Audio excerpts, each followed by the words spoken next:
चतुर्थीचे दिवशी विश्वव्यापक जननी हो, उपासका पाहसी माते प्रसन्न अंतःकरणी हो, पूर्ण कृपे जगन्माते पाहसी मनमोहिनी हो, भक्तांच्या माऊली सुरते येते लोटांगणी हो, येते लोटांगणी हो.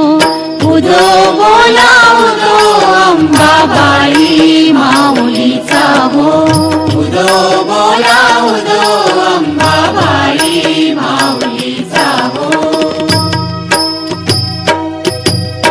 पंचमीचे दिवशी व्रत ते उपांग ललिता हो, आर्धपाद्य पूजेने तुझला भावनी सविती हो, रात्री